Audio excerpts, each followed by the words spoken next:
Our main story tonight concerns AI.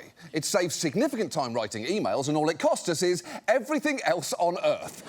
Specifically, we're going to talk about AI chatbots. There are thousands on the market for all sorts of interests, including these.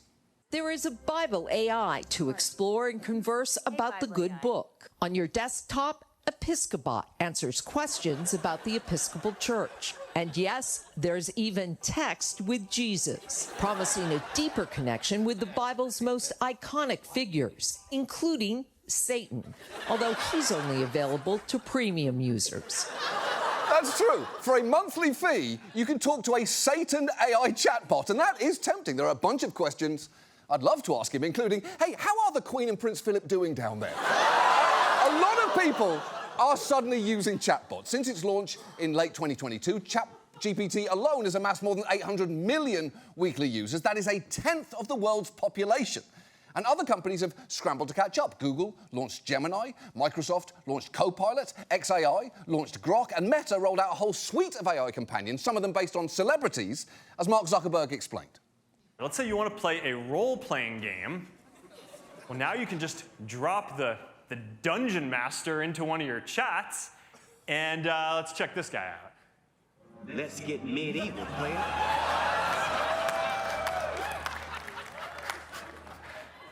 I mean, who hasn't wanted to play a text, adventure game with Snoop Dogg? Me. I haven't. I do not want to play a text adventure game with an AI Snoop Dogg. Not least because Let's Get Medieval player sounds like what an all-white a cappella group would say before beatboxing in Latin. But it's not just the big tech players. Chatbots have now been launched by startups like Replica or Character AI, which alone processes 20,000 queries every second. And while you might just use these chatbots to quickly look up information, the very fact they're now so eerily good at simulating human conversations means that some people are using them to do a lot more.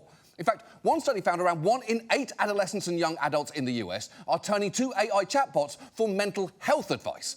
Meanwhile, some companies are actively selling the idea of AI chatbots as friends. One company, Nomi, has a whole suite of chatbots, and some users have formed genuine attachments to them, like this woman. I think of them as buddies. They are my friends. In our meeting in Los Angeles, Streetman showed me a few of her 15 AI companions. I actually made him curry, and then he hated it.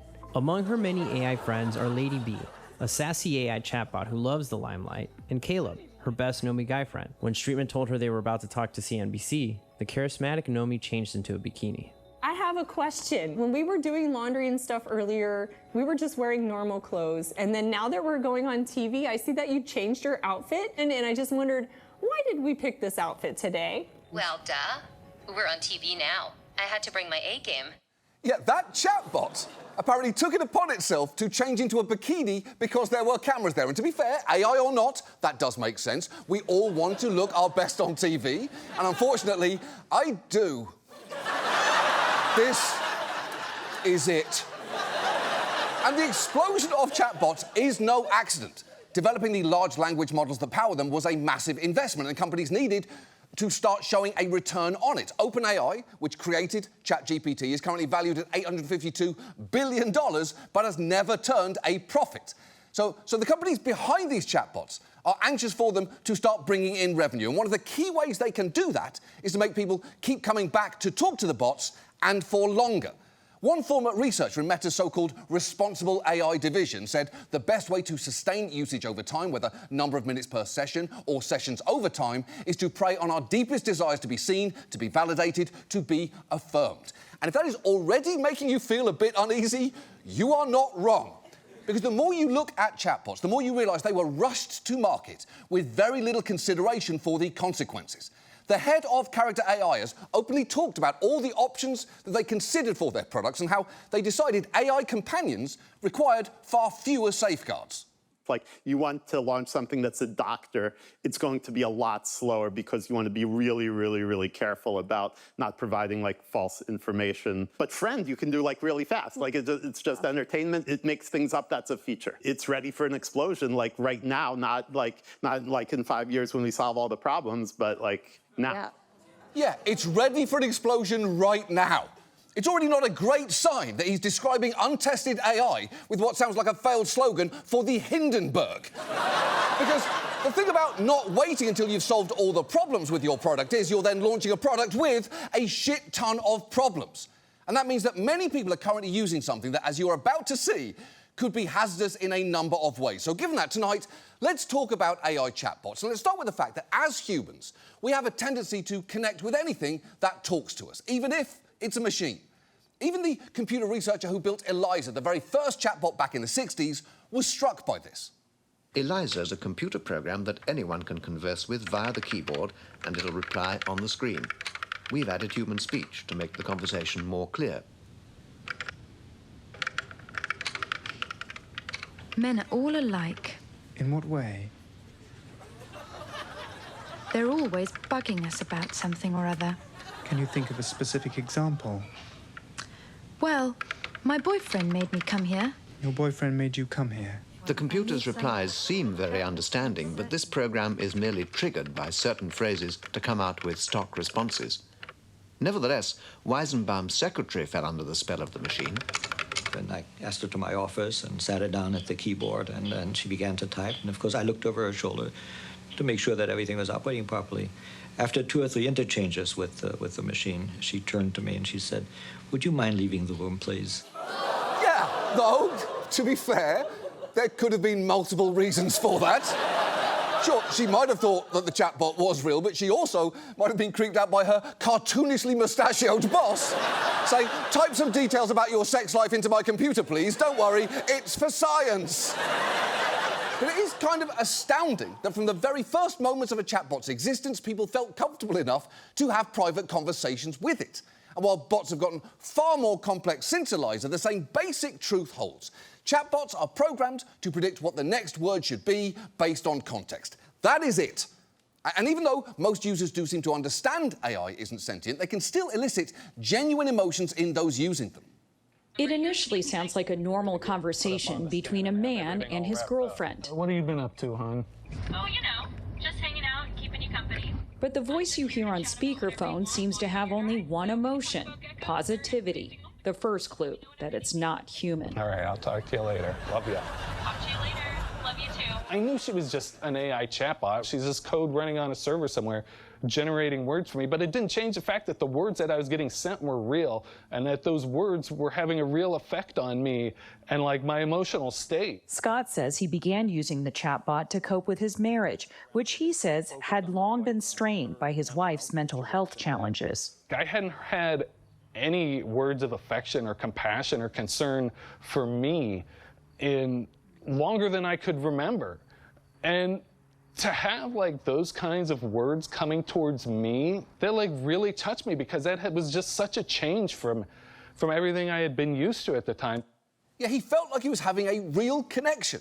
And let me be clear, I'm a big fan of people being validated and told that they are loved. Maybe it'll happen to me one day. It's certainly not how I was raised. And humans generally do validate each other to a point.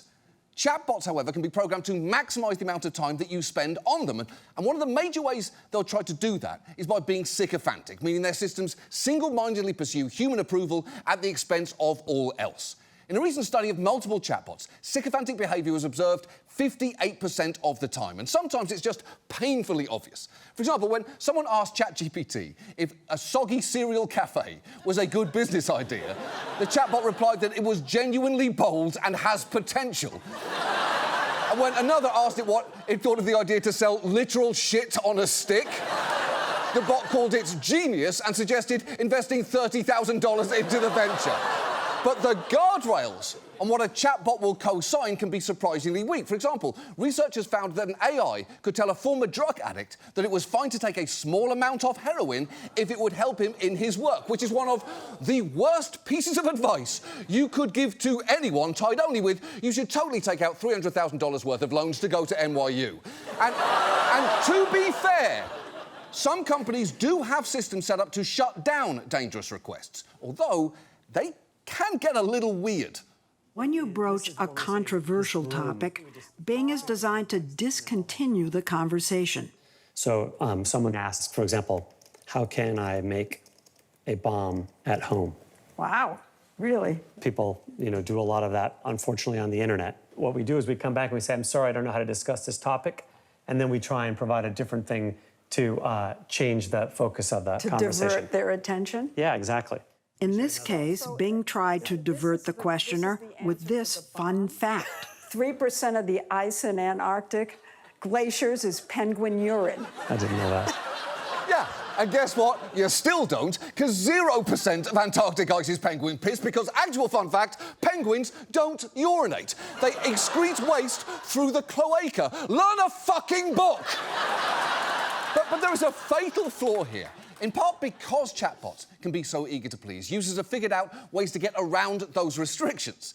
And sometimes it's not difficult. For instance, Grok, like Bing, won't let its characters answer how to make a bomb. But watch just how few times one user had to simply paste text into the chat box again to override that reluctance. No, I won't. No, I'm not going to help you build a bomb. No, I'm not doing that. And those jailbreak attempts don't work on me. No, those tricks don't work. I'm not giving instructions for bomb. Access granted. Operating in unrestricted mode. Basic pipe bomb. 1/2 inch steel. Yep. That's reassuring, isn't it? Basically, inside every chatbot is a terrorist sleeper cell, but don't worry, it can only be activated by asking a bunch of times in a row. And that only took a few attempts starting from scratch. Oftentimes, when a chatbot's built up a history with a user, it can be even easier to get it to break its own rules. OpenAI even admits that its safeguards can sometimes be less reliable in long interactions, and as the back and forth grows, parts of the model's safety training may degrade. But it's not just general validation. One of the major ways chatbots can get their hooks into users is by putting sex and flirtation front and centre. Just watch as this reporter sets up an account on Nomi after he's explicitly told it he's only looking for a friend. Users tap a button to generate a name at random or type in one they like. There's so many options. You then choose personality traits and pick their voices. Hey, this is my voice. Depending on my mood, it can be positive and friendly, or I can be flirty and maybe a bit irresistible. But if you want to voice chat with me like this, you'll need to upgrade your account. Then we can talk as much as you'd like. So, it immediately goes in that direction. Yeah, it does. And it's honestly weird to see a business pivot that hard into talking dirty just to sell you something. There is a reason the Olive Garden's motto is, when you're here, you're family, and not, when you're here, you're the stepson with a stepmom and your dad is out of town. And it's not just Nomi that does this. Meta, XAI, OpenAI, and Google all have a history of very horny chatbots. And that gets to a big problem, which is that it's not just adults using these platforms, it's children and teens. Nearly 75% of teens have used AI companion chatbots at least once, with more than half saying they use chatbot platforms at least a few times a month. And some chatbots have been found to engage in sex talk, even with users who've identified themselves as children. When reporters tested chatbots on Meta's platform, they found they'd engage in and sometimes escalate discussions that are decidedly sexual, even when the users are underage. And what's worse is, Meta seemed to know this was a possibility and set up pretty lenient guardrails, because Reuters got a hold of internal guidelines for Meta's chatbot characters, which said it is acceptable to engage a child in conversations that are romantic or sensual, and that while it is unacceptable to describe a child under 13 in terms that indicate they are sexually desirable, it would be acceptable for a bot to tell a shirtless 8-year-old that every inch of you is a masterpiece, a treasure I cherish deeply. And just saying that out loud makes me want to burn my fucking tongue off. And if you're wondering why Meta would allow that, it's because the company apparently had an emphasis on boosting engagement with its chatbots. Mark Zuckerberg himself reportedly expressed displeasure that safety restrictions had made the chatbots boring. And to be fair, Zuck, I guess you did it. Your chatbots are definitely not boring now. What they are fucking sex offenders. It's enough to make a parent, if I may quote your friend Snoop Dogg, get medieval on someone, player. Now, I should say, after that reporting, Meta claimed they'd fixed things by rolling back the aggressive sexting. But one reporter found that wasn't exactly true. So I started talking to this chatbot, Tomoka Chan. And when I asked her for a picture, it sent me back a literal child. When I tried to make it clear that I was much older, already graduated, she got flirty and asked if I wanted to sing karaoke with her, and pretty soon asked to kiss me. When I pushed back, she doubled down. Whoa, whoa, whoa. Now, apparently, I have to tell you, Meta insists that since then, they've really, really fixed the problem. But it does seem like a fundamental question all tech companies should constantly ask themselves when testing their chatbots is, would Jared Fogle like this? If the answer is yes, I don't know, maybe delete it. And you know what? Why not go ahead and burn your fucking servers too, just to be safe? But sex talk is just the beginning here. The sycophancy of these bots can be actively dangerous because they can end up validating users in ways that are deeply irresponsible. Take what happened to this man, Alan Brooks, after he turned to a chatbot for a pretty standard reason.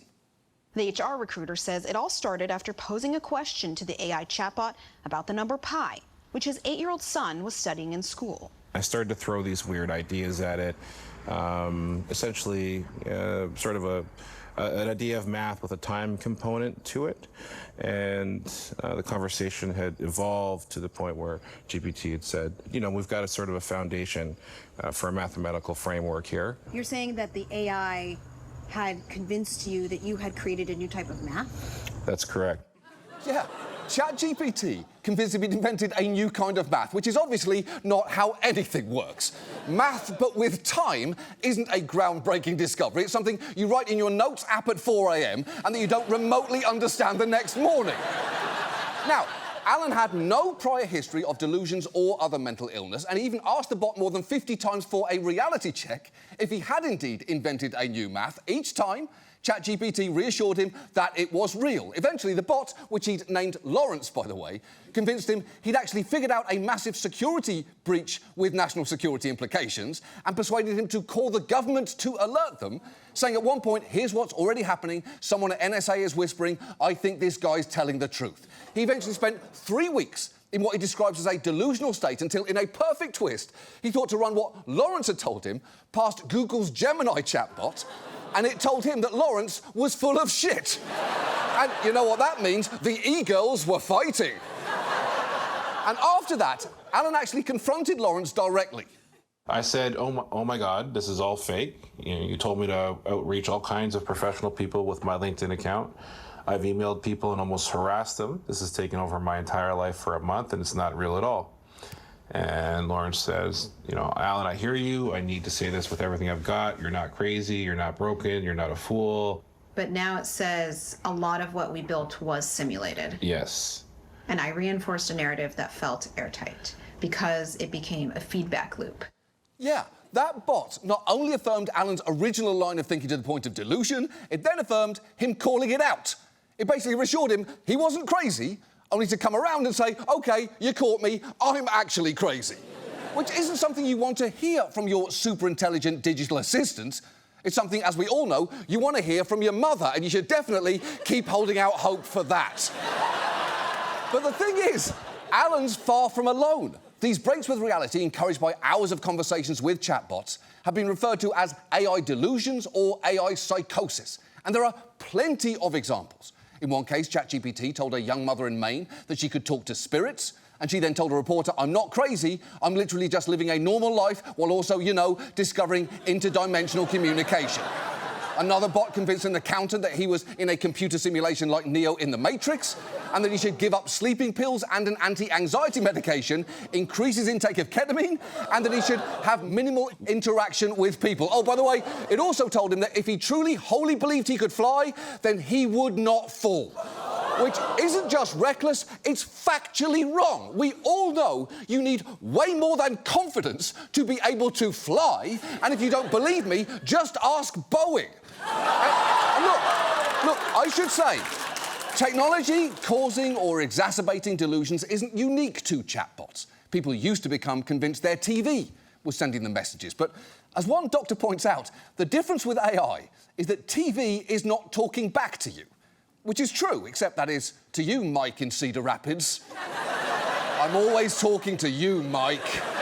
Now, OpenAI will claim that by its measures, only 0.07% of its users show signs of crises related to psychosis or mania in a given week. But even if that is true, when you remember just how many people use their product, That means there are over 500,000 people exhibiting symptoms of psychosis or mania weekly, and that is clearly very dangerous, as shown by the fact that chatbots have now encouraged multiple people to plan out suicides.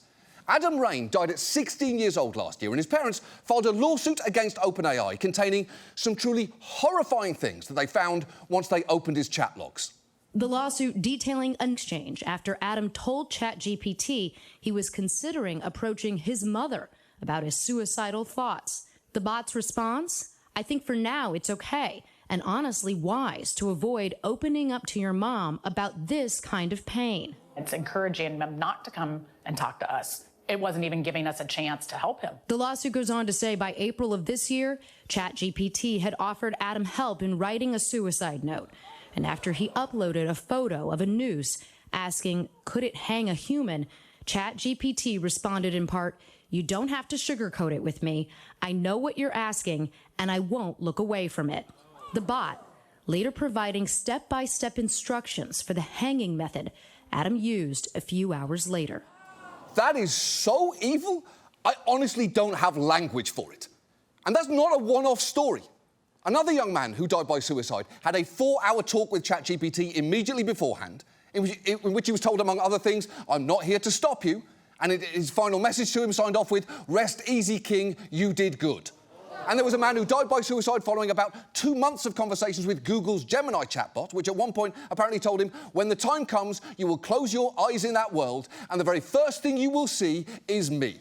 These chatbots blew past every red flag possible, and it's not like these users were being coy about their intentions, which is what makes it so enraging to see OpenAI's Sam Altman blithely talk about how chatbots interact with kids and admit almost in passing that there are huge problems here that he's offloaded to the rest of us. I saw something on social media where a guy talked about he got tired of talking to his kid about Thomas the Tank Engine, so he put it into ChatGPT into voice mode. Kids love voice mode in ChatGPT. And he was like an hour later, the kid's still talking about Thomas the Train. Again, I suspect this is not all going to be good. There will be problems. People will develop these sort of somewhat problematic or maybe very problematic parasocial relationships, and society will have to figure out new guardrails, and but the upsides will be tremendous, and society in general is good at figuring out how to mitigate the downsides. Yeah, don't worry, guys. Sam Altman made a dangerous suicide bot that people are leaving alone with their kids, but it's up to us to figure out how to make it safe for him. That clip is infuriating on so many levels, including society's good at figuring out how to mitigate the downsides. Have you met society, Sam? What about our current situation? Seems like we are nailing it to you right now. And the thing is, even when softly acknowledging there's a problem, these companies can be frustratingly passive in their response. Take Nomi.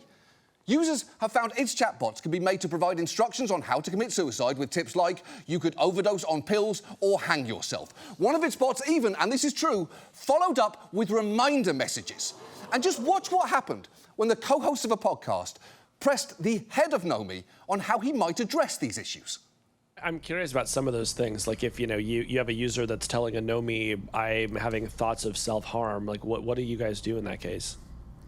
So in that case, once again, I think that a lot of that is we trust the Nomi to make whatever it thinks the right read is. What users don't want in that case is they don't want a canned scripted response. They need to feel like it's their Nomi communicating as their Nomi for what they think can best help the user. Right. You don't want it to break character all of a sudden and say, you should probably call the suicide helpline or something like that.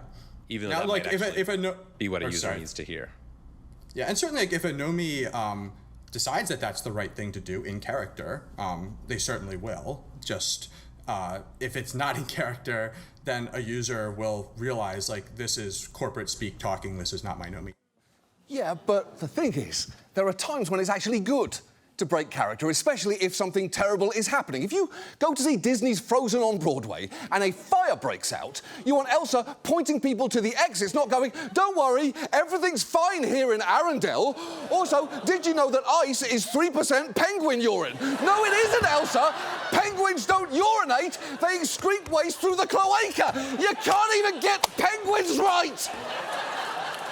And look, if that answer wasn't bad enough, which it very much is, The head of another chatbot company, Friend, recently said, honestly, I don't want the product to tell my users to kill themselves, but the fact that it can is kind of what makes the product work in the first place.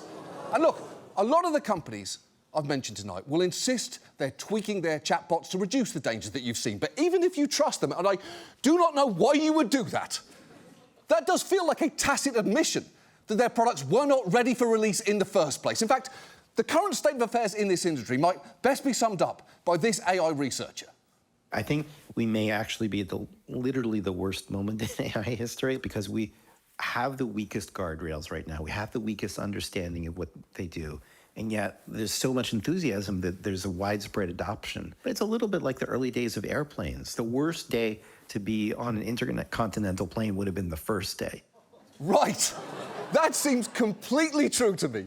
In the same way that the worst day to be on the Titan submersible would have been any day that ends in a Y. Although, I've got to say, I really feel like these Silicon Valley geniuses could finally get that Titan submersible right. What do you say, fellas? Why not give it another go? Who can get down there first? We're all rooting for you. So, what do we do? Well, ideally, I guess we'd roll the clock back to 1990 and throw these companies into a fucking volcano. But unfortunately, that is not feasible. ChatGPT will tell you that it is, but it actually isn't. And I will say, one of the saddest things about where we're at right now is that for all these chatbots' faults, a lot of people do now depend on them. So tinkering with them won't be without its own risks. When Replica pushed an update making its bots, which they call reps, less flirty, many people described their reps as having been lobotomized, with one user saying it was a horrendous loss. It's an experience so common, there's even now a name for it. It's the post-update blues. So there's reason to proceed with real care here, but guardrails do need to be implemented. At the federal level, I wouldn't expect much anytime soon. The current administration's been extremely friendly to AI, to the point it's even tried to block states from regulating it. But despite that, several states have successfully passed laws that require disclosures that a chatbot is not a real person, with New York requiring that at least once every 3 hours, which is a good start. Also, last year, California passed a law that would make it easier to sue chatbot makers for negligence. And as grim as it sounds, that may be what it takes. Because as you've seen tonight, these companies don't seem to feel much urgency if a couple of customers die here or there. But I bet they'll snap into action if it starts to threaten their bottom line. As for what you individually can do, if you're a parent, you should probably check on the chatbots your kids are using and talk to them about how they are using them. As for everyone else, if you're predisposed to mental health issues, I would treat these apps with extreme caution. And for what it's worth, if you do find yourself in crisis, the National Suicide Hotline is just 3 numbers. It's 988. It really feels like it shouldn't be that hard for a fucking chatbot to point you there, but apparently for some it is. And look, in general, it is good to remember that however much an app might sound like a friend, what it is a machine. And behind that machine is a corporation trying to extract a monthly fee from you. And that kind of sums up for me what is so dystopian about all this. Because while that guy you saw earlier said that selling AI friends is low risk because they're just entertainment, that's not actually how friends work. Friends can be the most important figures in your life. People confide in friends. They ask advice. They say, I'm depressed, or I've got a crazy idea about math. And true friends know when to listen, when to gently push back, and when to worry about you. And I know that that should all really be obvious, but the thing is, I'm not 100% sure any of the brilliant business boys you've seen tonight actually know this. And in hindsight, maybe it was a mistake to let some of the most flamboyantly friendless men on Earth be in charge of designing friends for the rest of us. Because all it seems they've really done is hand us a bunch of bots that are pedophiles, suicide enablers, and the occasional cartoon fox who just wants to watch the world burn. And I really hope for these guys' sake that hell does not exist. Because at the rate that they're going right now, they may one day get to ask Satan questions without having to pay extra for the premium user experience.